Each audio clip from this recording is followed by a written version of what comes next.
Učimo mjerne jedinice. Dužina, težina, zapremina, vrijeme.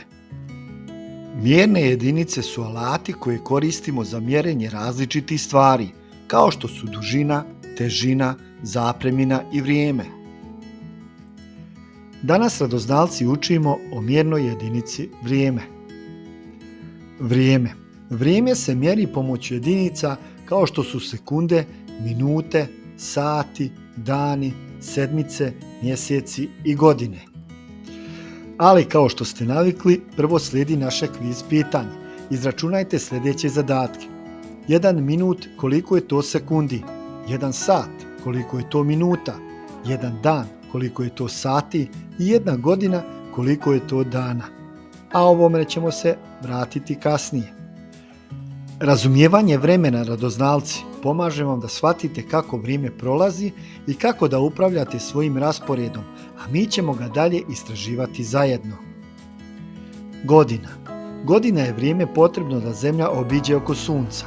Godina je najduža mjerna jedinica za vrijeme.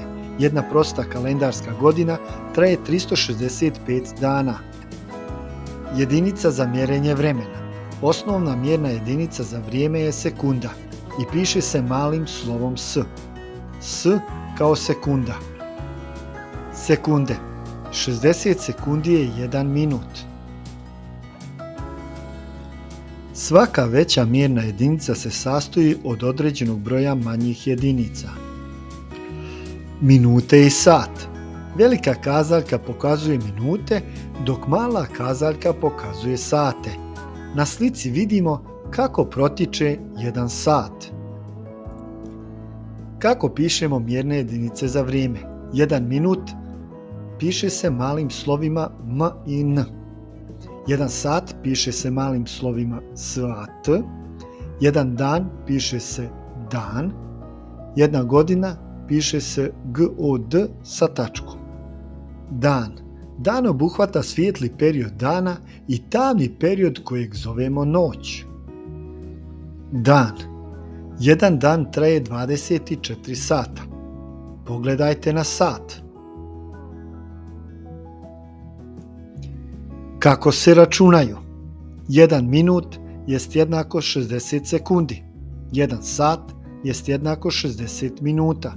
1 dan jest jednako 24 sata. 1 godina jest jednako 365 dana. Radoznalci, važno je da razumijete odnos između ovih mjernih jedinica, kako bi znali koji je danas dan ili u koliko sati idete u školu ili kad vam se završava nastava ili ukoliko vam počinje omiljeni crtani film. Učenje na sat je veoma važno, radoznalci, jer pomaže da shvatite kako vrijeme prolazi i kako da upravljate svojim rasporedom. Možete planirati svoje svakodnevne aktivnosti kao što je učenje, igranje, pa i pranje zuba u trajanju od 2 minute. A sada se vratimo na naše kviz pitanje. Izračunajte sljedeće zadatke. 1 minut koliko je to sekundi, 1 sat koliko je to minuta, 1 dan koliko je to sati, 1 godina koliko je to dana. Pa da vidimo. Da vidimo kako ste uradili, radoznalci. Odgovor na naše kviz pitanje. 1 minut je 60 sekundi.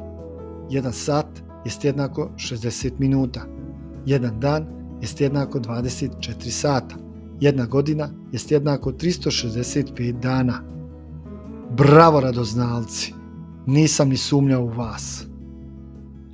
Hvala na pažnji. Radoznalci, lajkujte i pratite naš kanal. Vaš Čika Zdrave. Uči đake male.